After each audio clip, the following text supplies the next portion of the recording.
Chapter 12. U.S. Energy Independence and Central Planning. Guess what? Attempts to plan the U.S. energy sector are classic cases of socialism.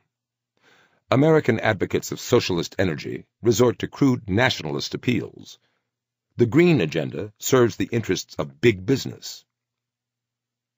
Why would the United States seek to apply the Zimbabwe model to energy, one of its most important industries? Although it sounds unbelievable, the American crusade for energy independence, a centrally planned economic exercise if ever there were one, promises exactly that. Resource nationalism is a prominent feature of the oil industry. In fact, most of the world's major oil companies are arms of national governments. The 13 largest energy companies on Earth, measured by the reserves they control, are now owned and operated by governments, the Wall Street Journal reports. Saudi Aramco, Gazprom, Russia, China National Petroleum Corporation, National Iranian Oil Company, Petróleos de Venezuela, Petrobras, Brazil, and Petronas, Malaysia, are all larger than ExxonMobil, the largest of the multinationals. Collectively, multinational oil companies produce just 10% of the world's oil and gas reserves. State-owned companies now control more than 75% of all crude oil production. The power of the state is back. The U.S. government is nearly alone among the world's oil-producing nations in not owning or having owned a large oil corporation.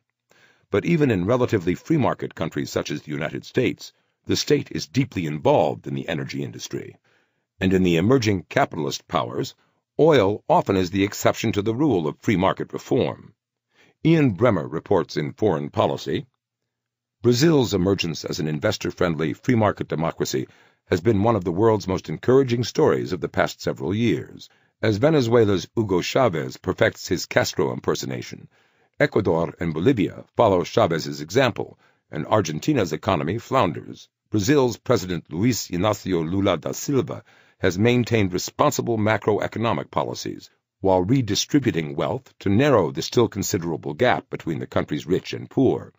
But as he begins his final year in office, a huge offshore oil find has emboldened his government to deepen state control of the energy sector, clouding the investment picture. Lula now looks likely to win a legislative battle over the future of Brazil's oil sector. State-owned oil company Petrobras will then hold exclusive rights to operate all new exploration and production in offshore fields that are believed to contain one of the world's largest deposits of crude oil discovered in recent years. Brazil's government will then control all activity in the new fields, making the big decisions on project operation and management. Over time, Petrobras will become a much larger but less profitable and less efficiently run enterprise. President Lula does not in most ways resemble Hugo Chavez, nor does he wish to. But the Brazilian liberal and the Venezuelan thug are alike in that they each run an oil company or two. Their American counterparts, would-be energy socialists who may be found in both parties, will not attempt to directly take over Exxon or any other U.S. oil company. Instead, they intend to direct the entire American energy industry from Washington, D.C. In some ways, America's oil socialists are more audacious in the scope and depth of their plans than are their South American, Middle Eastern, and Far Eastern brethren. Hugo Chavez simply wants to control Venezuela's oil companies in order to produce more oil, sell it in the international markets, and use the proceeds to fund his police state at home and his adventuring abroad. In contrast, the American oil socialists believe they can reshape the entire U.S. energy sector, which means reshaping the entire U.S. economy, to say nothing of the global energy markets, so that it produces a cheap, plentiful, non-polluting source of energy that operates in accord with their political interests. It's the sort of project that would have made Trotsky blush and Hayek's head explode in frustration, though it enjoys wide support from both the American people and from mainstream politicians of both parties. Here it's worth reiterating a point made early in this book. Socialism is not principally about redistributing wealth or income from the rich to the poor. Socialism is about politicians planning the economy. Politicization of the economy, not redistribution, is the hallmark of socialism. Redistribution, while an economically complex and morally fraught issue, is a normal part of practically every modern welfare state. Socialism, properly understood, is something quite different. And while a high degree of redistribution necessarily accompanies socialist planning efforts, that redistribution often channels wealth and income from the poor and middle classes to the wealthy, particularly those who are either members of the political planning class or who can exploit connections to that class for their own benefit. It's worth keeping in mind that the erratically socialist management of the U.S. agriculture industry mainly benefits individuals with a net worth of more than $1 million, and giant agribusiness conglomerates such as Archer Daniels Midland and Cargill. In the case of oil socialism, those looking for a place at the planner's feeding trough include Oklahoma oil billionaire T. Boone Pickens, as well as Al Gore and his business partner David Blood, who are heavily invested in alternative energy operations that stand to benefit from, and which are only economically viable when accompanied by, massive government subsidies. Environmentalism for profit. Al Gore, the former U.S. vice president, could become the world's first carbon billionaire after investing heavily in green energy companies. The Telegraph, 2007. A Plan for American Energy Socialism. Like the various socialisms of South America and the Third World, American oil socialism is characterized by resource nationalism, fiercely nationalistic rhetoric, politicized central planning, and political mandates that entirely ignore the mind-boggling complexity of the economic and production issues at hand. Its supporters call it ending America's addiction to foreign oil. Its critics call it, rightly, socialist poppycock. The Das Kapital of American oil socialism is U.S. Senator Jeff Merkley's remarkably vapid proposal titled America Over a Barrel, Solving Our Oil Vulnerability. Senator Merkley, a left-wing Democrat from Oregon, is about the 642nd American politician to make an over-a-barrel joke on the subject of oil, but his proposal is far from funny. Given what we have seen of the normal, predictable trajectory of socialist enterprises, it promises to impose hundreds of billions of dollars, perhaps trillions of dollars, in unnecessary costs on the U.S. economy, to inflict deep structural damage to the energy industry in the United States and abroad, and to entrench government central planners in every imaginable aspect of the American economy, from obvious ones, such as car and road design, to less obvious ones, such as logistics engineering, the design of office chairs, immigrant farm worker programs, and more. A look at America Over a Barrel shows just how far gone into central planning fantasies an American politician can get when left unsupervised. Merkley begins with the common and preposterous notion that American oil imports present some sort of special national security risk. His commercials on the subject have, ironically, emphasized images of Hugo Chavez and Mahmoud Ahmadinejad, two oil socialists who very much share Merkley's views on how to manage the energy industry. This is pure, dishonest pandering, of course. The senator is not otherwise notable for his interest in national security issues, nor for the robustness of his national security positions. He has been an advocate of surrender in both Iraq and Afghanistan, supports closing our terrorist detention center at Guantanamo Bay, accuses U.S. forces willy-nilly of engaging in torture. You know the type. He writes that America is dangerously dependent on foreign oil imported from the Middle East. Notice the rhetoric there, the unnecessary repetition of foreign, imported, and Middle East. In case you've missed the point, Merkley will keep making it. In truth, America imports more of its oil from Canada than from any other country, with Mexico in second place. But it's hard to make people fear Canada, a country whose last act of national aggression was committed in a hockey rink. The Saudis are a real menace to the world, and Hugo Chavez is an annoyance, but we buy comparatively little oil from them. And even if we did not buy a single drop of oil from them, oil is a fungible commodity in high demand on world markets.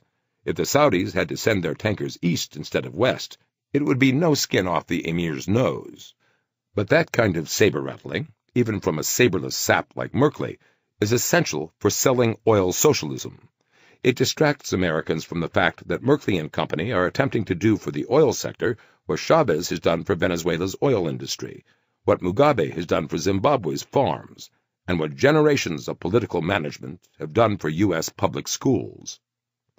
America is no more dangerously dependent on Middle Eastern oil then we are dangerously dependent on Far Eastern steel, Taiwanese computer chips, Vietnamese textiles, or Indian call center operators. It is true that our economy would shut down without oil and that energy is critical to our national defense, but steel is also critical, as is concrete and information technology. Not to mention that all of that, when it comes to government purchases, is heavily dependent upon the goodwill of the foreign central banks that do so much to finance our national debt, a real source of national vulnerability that Merkley and his ilk have long ignored, something to keep in mind for perspective. The senator's case for oil autarky depends, as so many similar ideas do, on the myth of the national economy. In total, the United States sends $1 billion a day overseas to fuel our oil habit, he writes. That is not true, unless one believes that the United States is synonymous with Valero and ConocoPhillips, the two largest refiners of crude oil in the country. Refiners buy a lot of crude, and they import a lot of the crude they buy. They do that for the same reason that Dell puts Korean or Taiwanese-made components in the computers it assembles in Texas, because companies source their materials from the cheapest places they can, which keeps prices low and profits high. In practically every business, this is understood as a normal and desirable fact of life. It makes the economy efficient, which contributes to creating wealth, jobs, and a higher standard of living for Americans, and the rest of the world too, a fact that should not be treated as unimportant. But when it comes to oil, the normal rules of economics do not seem to apply, at least so far as the politicians are concerned.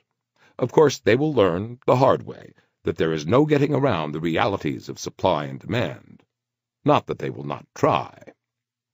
On top of the phony national security argument, Merkley and the oil socialists pile on arguments about environmental concerns, which are significant in the energy industry. Both oil and coal impose real environmental costs in extracting them and in burning them. But if Merkley wants to stop importing oil, that's going to mean a lot more oil rigs operating in U.S. waters and in U.S. territories, meaning that the United States will bear more of the cost of oil's environmental repercussions rather than less. His answer to this, of course, is a 5-year plan, one that will see the United States suddenly using considerably less oil, a country in which today nearly 100% of the transportation energy comes from oil, and in which practically the entire electricity supply comes from hydrocarbons, coal and natural gas. That is to say, his plan amounts to magic. Maybe Hugo Chavez can show Merkley how to pull a national power grid out of his hat. Merkley calls his version of the Soviet 5-year plan a comprehensive and diversified strategy to reduce our dependence on oil outright, with the goal of eliminating the need for any oil imported from outside of North America. You'll notice he's leaving himself a little wiggle room there. No imported oil except from the countries that already are our largest oil suppliers. The oil socialists show a real talent for that sort of rhetorical sleight of hand. One influential faction, Energy Independence Now, published a widely cited report in which it boasted that the new heavy-duty truck standards it has been pushing would save the equivalent of more oil than we imported last year from Saudi Arabia, Venezuela, Mexico, Kuwait, Nigeria, Brazil, Iraq, and Angola combined. And that is true, over the lifetime of the trucks, which could run more than a decade. Comparing 1 year's worth of oil imports to the lifetime fuel consumption of America's entire heavy-duty truck fleet distorts by many orders of magnitude the scale of those savings, not to mention that the laundry list of oil exporters excludes the biggest one, Canada. That sort of dishonesty is the stock in trade of oil socialists, or, as we could call them, the Committee for Energy Autarky. Of course, no single-issue socialist worth his red socks could present the plan without der Kommissars, and the senator proposes the creation of a National Energy Security Council to serve that role. Again, the rhetoric is worth noticing. Not a National Energy Council, but a National Energy Security Council, making fuel efficiency standards and subsidies for corn farmers' ethanol operations the moral equivalent of war. Note how American socialism is almost always National Socialism. And those central planners at the National Energy Security Council would have a second-tier commission to back them up, the Energy Information Administration, which already exists. The creation of the Central Planning Authority is, in Merkley's argument, strictly political. It exists because similar pushes for energy autarky have come to naught when, as he writes, the nation's focus turned elsewhere or the political winds shifted. In other words, if the people's elected representatives failed to produce the policy outcome desired by Merkley and his central planners, then those plans must be made impervious to the political winds, which is to say, to democracy. Creating a central bureau to protect the plan from the political winds of democracy has long been a concern of central planners. Lenin called his approach democratic centralism, Lenin's deliberate misnomer for mindless obedience, as former Secretary of State Zbigniew Brzezinski put it. Merkley proposes that actions taken in 2010 and 2011 should come to fruition in 2016. Naturally, like most five-year plans, this one relies largely on numbers that have been plucked out of thin air. The Obama administration, for instance, has proposed tightening fuel economy standards for passenger vehicles by 4% a year through 2016. That 4% is a questionable enough number. It seems calculated only to judge the standards just over 35 miles per gallon by 2016, a meaningless political target. But even those 4% standards, impractical and counterproductive as they may be, are not enough for Merkley. He proposes 6 to 7% a year as a reasonable goal. Interestingly, Merkley, like an errant fifth grader, feels no need to show his work. Where did that 6 to 7% number come from? It's a total mystery. Actually, it's not a mystery. It didn't come from anywhere. It was made up, arbitrarily, as so many central planning goals are. It is rooted in nothing other than politics. The senator has studied nothing other than politics his entire life, bachelor's in international relations, master's in public policy, and has nowhere near the knowledge or expertise, probably not even the quantitative skills, to evaluate whether those goals are in fact reasonable. Nor does he have the expertise to judge whether the staff he has hired, and the experts he has consulted to formulate his plan, assuming he did so, rather than just making it up as he went along, have produced a reasonable plan. Much less does he have the ability to foresee what unintended consequences such an agenda might impose on the U.S. economy. But not to worry. He writes that his plan will only call for the incorporation of technologies that pay for themselves. It would be fair to note that Congress historically has not excelled at identifying initiatives that pay for themselves. Lest you think that Merkley has limited himself to trucks and cars, know that he also has non-road vehicles in his sights. In other words, he's targeting planes, trains, and automobiles. Actually, make that planes, trains, and automobiles, and bulldozers, and lawnmowers. Really, he has a plan for revolutionizing the lawnmower industry. Wonder if he's ever mowed a lawn. And ships, and boats. Also streetcars, light rail, and bicycles. If you're walking, he has some thoughts on that, too. Let's hope he does a good job with the bulldozers. America will need a good one to push this plan out the door of Congress. At times, Merkley is refreshingly candid about his central planning ambitions. He calls for transportation planning requirements. He writes about expanding the capacity of this industry, reducing the capacity of that industry, smart commuter planning programs, creating a central planning council to help the president coordinate the government's work to meet the nation's energy goals. And he imagines programs and authorities that will, I kid you not, create value for agricultural waste through local, regional, and national planning efforts. The senator, in fact, seems to realize that his energy autarky calls for his central planners to intervene in practically every aspect of American life. He wants to interfere in businesses' personnel decisions to encourage telecommuting. He wants more walkable communities, meaning that existing communities will have to be redesigned, and in order to make neighborhoods safe for walking, he seeks to deploy additional law enforcement resources, in the name of energy independence. That is a magical idea, energy independence. You'd think that using the police to make neighborhoods safe enough to walk through would be a priority independent of its far-removed impact on America's consumption of Middle Eastern oil. But these central planning mandates have a way of becoming all-encompassing. If energy autarky gives a senator a license to tell you whether to come into the office or work from home, it's a license for anything, which is why politicians like it. Green and red. Their new socialism doesn't need to capture property. It is content to control the economy through taxation and regulation, and the attitudes of our citizens by the establishment of a culture through the power institutions of our society, the media, the education establishment, and powerful business interests. Moreover, the new socialism seeks to create a conventional wisdom that discredits all alternative thought.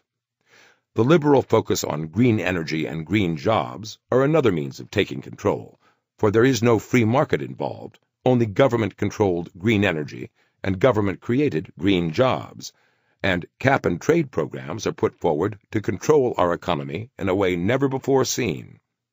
Jim Gilmore, Human Events, 2009. Energy autarky, a boon for supplicants of government. Similar to Merkley's argument, energy independence now emphasizes that we must have national policies in place to enforce energy autarky. We cannot get to this zero-emissions future without enacting strong policies, they insist. Amping up the nationalistic rhetoric, they write that it will take a nation devoted to the cause, a nation that demands a sustainable path forward and refuses to let industry interests dictate our future. In reality, of course, those industry interests largely support the green agenda. When you're taking hundreds of billions of dollars in grants, incentives, tax breaks, and other political favors to the table, you can be sure that the business lobbies will show up, especially lobbies for industries like ethanol, wind power, and solar power, whose goods and services would mostly fail if the government stopped propping them up with massive subsidies and intrusive mandates. In the case of energy autarky, lurking in the background is the powerful figure of Oklahoma oilman, come alternative energy prophet, T. Boone Pickens.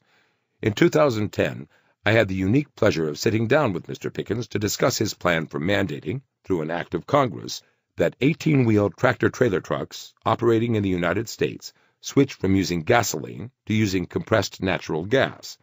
Under the Pickens plan, Congress would force the trucks to be retrofitted and force new trucks to run on natural gas, too. It would also dip deep into taxpayers' pockets to subsidize that transformation. The subsidy would run to $65,000 per truck, considerably more than the average household income of the United States. 5 minutes into our conversation, my skepticism having become apparent, Pickens declared, "Well, you must be in favor of foreign oil. You must be in favor of the Saudis." His opening gambit, when challenged, was precisely the same as Senator Merkley's. Frame this unwieldy central planning campaign as America versus bin Laden. And like the environmentalists and central planning advocates of all sorts, Pickens is willing to use some questionable data and analysis in his argument. One of his favorite factoids, and a favorite of the environmentalists, is this. America uses a lot of oil. Every day, 85 million barrels of oil are produced around the world, and 21 million of those are used here in the United States.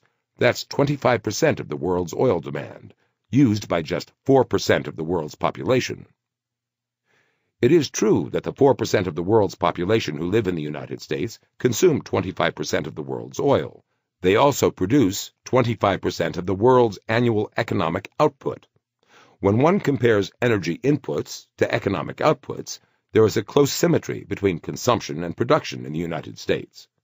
What is remarkable about the United States is not that so few people consume so much, but that so few people produce so much of the world's wealth. States with central planning regimes, or those with a legacy of central planning regimes, do tend to consume much less energy, and much less of everything else, on a per capita basis than do Americans. There is a word for that. Poverty. China's 2009 per capita GDP was about $6,600, less than the typical New York City resident earned in 3 weeks, and those numbers come from 2009, after the financial crisis had sent New York wages down by a whopping 23%. So the truth is not that Americans are energy hogs. It's that Americans are the engine of the world's economy, producing more wealth annually than any other nation on earth. In fact, producing 3 times as much wealth as the number 2 or number 3 producers, China and Japan. T. Boone Pickens is hardly a revolutionary leftist, and neither are most of the partisans of American oil socialism. So why would they support the Sovietization of a major sector of the U.S. economy? You can be sure that Pickens did not favor the nationalization of health care or the banks. Senator Merkley, as a member in good standing of the party of big government, clearly stands to gain tremendous amounts of power and prestige from the socialization of the energy industry. And Mr. Pickens? He just happens to own a whole bunch of natural gas operations, with a major sideline in wind-generated power. Funny he should have chosen natural gas, and not some other flavor of unicorn juice, to be at the center of his plan to remake the U.S. energy industry along lines amenable to his own financial interests. "Gas holdings?" he queried, when a reporter asked him about the issue during a conversation I attended. "Sure, I've got interest in gas companies. What else can I say? Yeah, that's my business. I mean, that's what I know. I'm a geologist, and gas and oil is it. I do not want to be identified as a wind man or a gas man. I much prefer to be called an oil man." Of course he does not want to be identified as a wind and gas man. To do so would reveal his self-serving arguments for oil autarky as the political flatulence they are. You can count on American energy socialism to achieve some real redistribution of wealth, to T. Boone Pickens, among others. Another thing you'll notice about the Committee for Energy Autarky. To a man, they argue for shifting American freight traffic from long-haul trucks to railroads. But, of course, we once used rail for shipping practically all of our long-distance freight. Why? When it comes to rail shipping, as with so much else in the transportation sector, what the Committee for Energy Autarky hopes to do is to undo what we did in our last great national foray into central planning of the transportation system, the construction of the federal highway system. Practically every item on the Pickens-Merkley agenda, encouraging mass transit, discouraging long commutes, encouraging denser development to produce walkable communities, discouraging highway-bound trucking, encouraging reliance on efficient railroads, is a response to a problem that was created in no small part by the creation of the federal highway system, a gigantic, city-killing, community-undermining, expensive national boondoggle that was sold to the country, just like energy independence, as a national security program. Indeed, the official name of our national highway system is the Dwight D. Eisenhower National System of Interstate and Defense Highways, the idea being that if the Ruskies landed in Tucumcari, New Mexico, we'd have 8 lanes of blacktop running out of Amarillo on which to meet them. Or something like that. Transportation systems are often thought of as a definitive public good, but they are no such thing.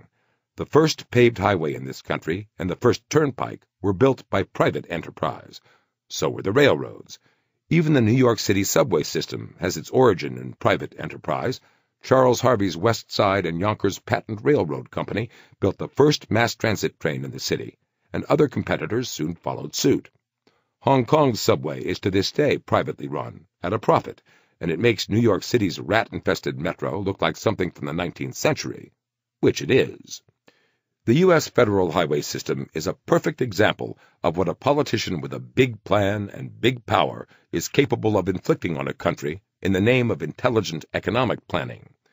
By subsidizing the suburbanization of the United States, the federal highways effected a massive devaluation of urban and inner-city real estate, the effects of which are plain as day to anybody taking the time and exhibiting the gumption to drive through North Philadelphia or Central Detroit. The interstate highway running through practically any city in the country, other than the very special case of New York City, is a Berlin Wall of social and economic segregation. It was the taxpayer-subsidized creation of this system that allowed real estate developers to build in ever more remote locations without forcing them, and through them suburban and ex-urban homebuyers, to bear the actual costs they impose, which range from congestion and pollution to wear and tear on the roads, as well as social costs, such as higher rates of crime in the newly depopulated city centers. Of course, the highway system has its champions.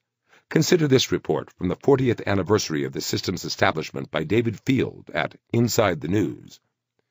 When President Dwight D. Eisenhower signed the Federal Aid Highway Act in June 1956, the landmark legislation set in motion one of the greatest public works projects in history.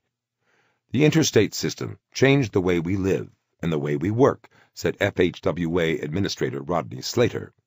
The 44,546 miles of interstate highways turned a 2-month transcontinental journey into a 4-day road trip. You bet it changed the way we live and work. That's what central planning is for. The question is, did it change them for the better? The interstates became an engine of development, making possible the post-war suburban expansion and transforming the nation's retail economy by creating shopping malls and spurring travel. In 1955, people drove 603 billion miles on U.S. highways. Last year, they logged 2.3 trillion miles. Construction of the system cost taxpayers about $329 billion in 1996 dollars, according to transportation consultants Wendell Cox and Gene Love, or the equivalent of $58.5 billion in 1957 dollars, not far from the original estimate of $41 billion. Repair of the nation's roads and bridges will require $315 billion, says Darbelnet, citing federal estimates. The Highway Agency also says the government would have to spend about $72 billion a year during the next 5 years to upgrade roads and bridges, about $37 billion more than presently is spent on highway construction by federal, state, and local governments. But critics say those figures are inaccurate.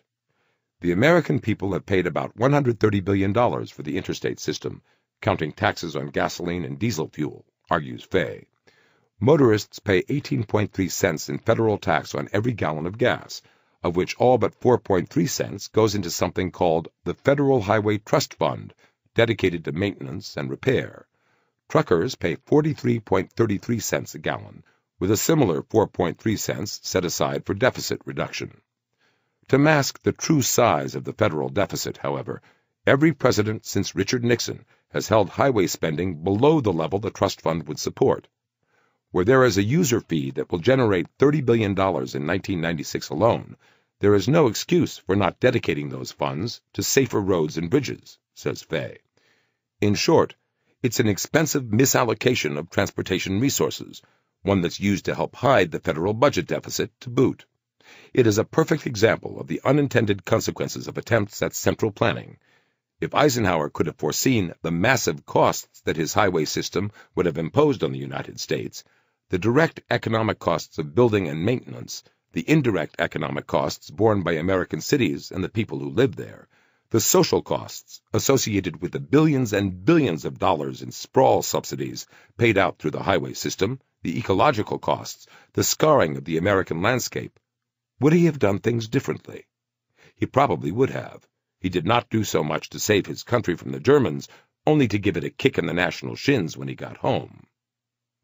We got it wrong, massively wrong, the last time we tried transportation socialism.